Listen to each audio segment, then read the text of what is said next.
ngir seetal seeni loxo jëfandiku leen gel main Valda Val d'Afrique moo leen di may Sud Nutrition.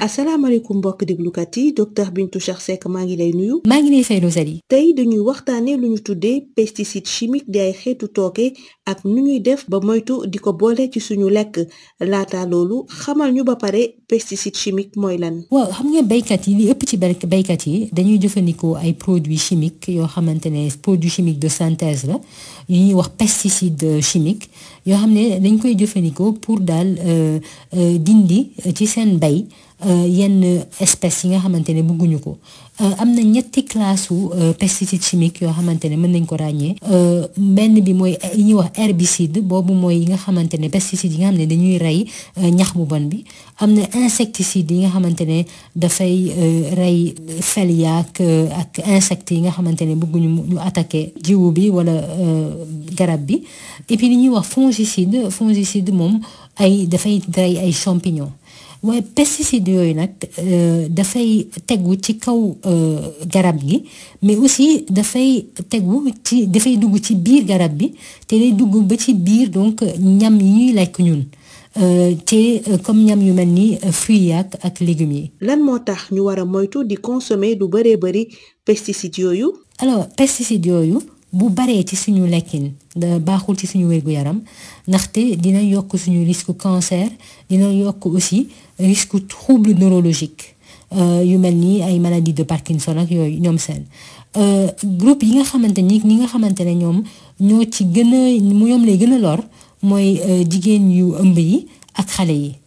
alors normalement pesticides yooyu ñi koy jëfandikoo wala ñi ngi koy jëfandikoo dafa nekk loo xam ne dafa am ay charte te béykat yëpp dañu war a tënku ci charte boobu ngir rek wàññi tooke yooyu nekk pesticide chimique yooyu ñu wàññi ni ñuy tegoo ci suñu ñam yi ñuy lekk te mu mën ñoo feebar ñam yi nag du fruit ak légumes kese mën na nekk aussi bépp façon pepp ak légumineuses yi yu mel ni ay ñebbe waaye nag li ñu seetlu Sénégal mooy ne béykat yu bari ni ñuy jëfandikoo pesticide chimique yooyu baaxul ndaxte dañ ciy def lu bari dañ ciy dolli lu bari ci garab yi ci bay wi et puis loolu yëpp di bëgg rek légumes yi gën a bari wala fruits yi gën a bari wala li ñuy ji daal gën a bari te xëy na réglementation bi demeewul nu mu war a demee. alors bu ñu bëggee moytu xeetu tooke yooyu ci suñu ñam yi dang ñuy tegtal ñuy lekk lu ñuy wax bio autant que possible. alors nit ñi bu fekkee ni mën na nekk li ñu ngi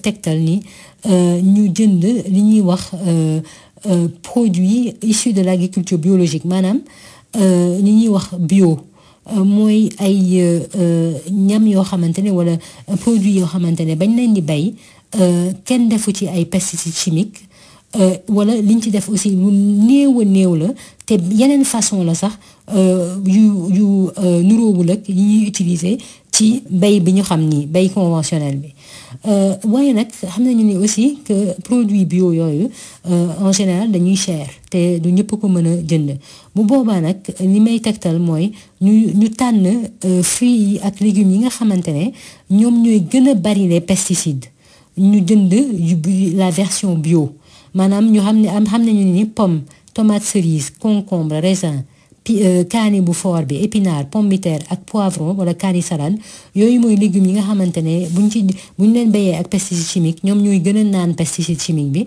donc koo xamante ne mën na jënd légumes ak fruits yooyu ci bio bi mooy gën moo dina wàññi bu baax a baax pesticide yi dugg ci suñu yaram. ensuite même bu fekkente ne mënuñoo jot ci fruits ak légumes bio yooyu ngay wax mën nañu wàññi bu baax a baax desitu pesticide wala xeetu tooke yooyu ci fruits ak légumes yi ñuy lekk naka la ñuy def. bu ñu jëndul bio aussi am na lu am solo mooy fruits ak légumes ku ko balaa ñu koy lekk war nañ ko raxas mais raxas bi sax dañ koy raxas ci suufu robinet bi ubbi robinet bi raxas leen.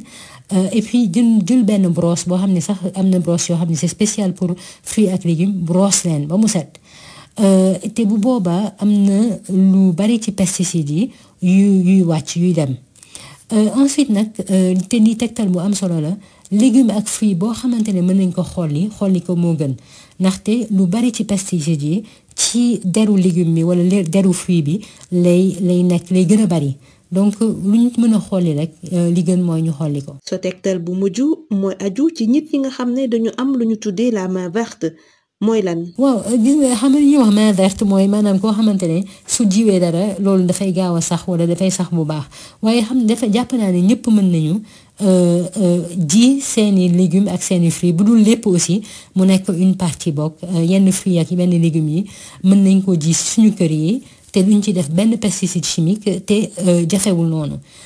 ci ñi nga xam ne am nañu jardin mën nañ ko def foofu mais am na fruits ak légumes yoo xamante ne mën nañ ko ji ci ay bac te sax am na ay ñoo xam ne am na ay centre yoo xam ne ku fa dem mën nañ la jàngal naka nga koy defee am na ay légumes yoo xamante ne ci bac yi day yomb sax ji ko ci bac yooyu mooy tomate cerise radis ay kaani yenn kaani yi ak carotte ak yenn herbe aromatique yi yu mel ni basilic wala ngun-ngun yooyu yëpp ji ko ci bac xaw na yomb donc may ñaax rek ñëpp ñi nga xamante ne mën nañ ko ñu jël yenn légumes yi di ko ji ci seen kër yi su ko defee dina wàññi bu baax a baax pesticides yi ñuy lekk. nga fàtte di suñu page Facebook. waaw Rosalie page Facebook bi mooy Sud Nutrition ñu leen di ñaax ngeen ñëw laaj ñu seen i laaj wax ñu ay thèmes yoo leen bëgg ñu waxtaane te xam leen ni am na ay chronique vidéo yu ñu posté ci page bi te chronique audio yëpp ñu ngi ci page boobule Sud Nutrition. may gërëm Val d'Afrique di la jaajëfal docteur Bintou Cheikh Seck. jërëjëf Rosalie. ngir seetal seeni loxo jëfandiku leen gel main Valda Val d'Afrique. moo leen doon may Sud Nutrition.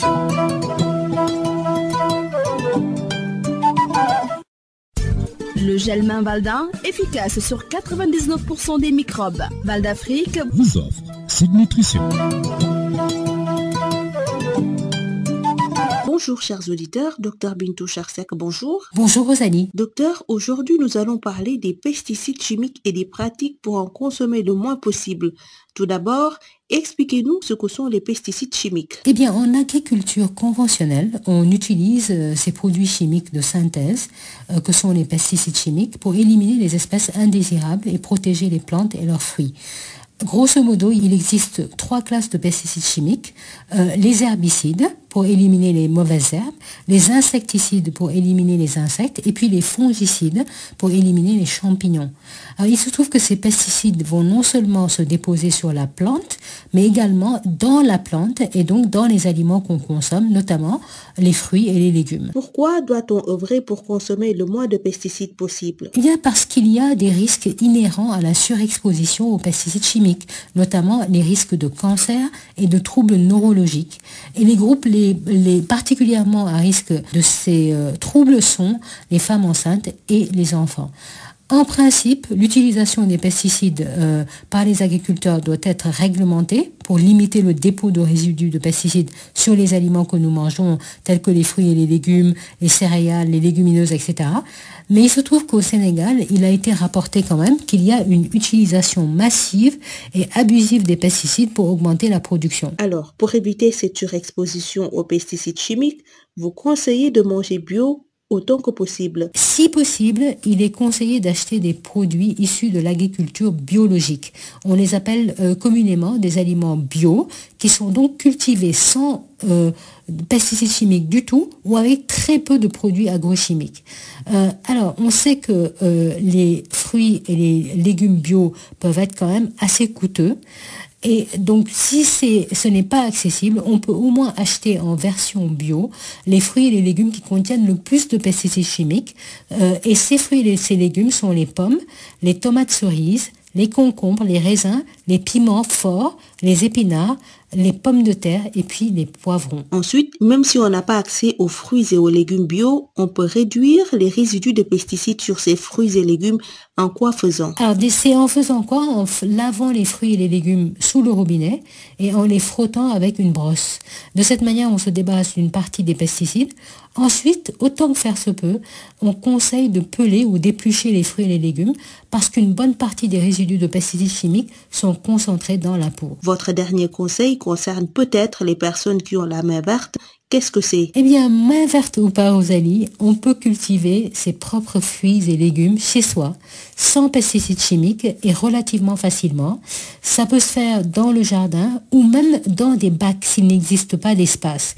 Et il y a certains légumes comme les tomates cerises, les radis, les piments, les carottes et les herbes aromatiques qui se prêtent très bien à la culture en bac. Vous nous rappelez la page Facebook? Il y a la page Facebook, c'est Sud Nutrition. Nous vous invitons à venir nous poser vos questions, à nous suggérer les thèmes et sachez qu'il y a des chroniques vidéo qui sont postées sur la page et toutes les chroniques audio qui sont postées sur la page Sud Nutrition. Merci à Val d'Afrique et à vous, Dr Bintou Charsek. Je vous remercie, Rosalie. Le gel main Valda, efficace sur 99% des microbes. Val d'Afrique vous a offert Sud Nutrition.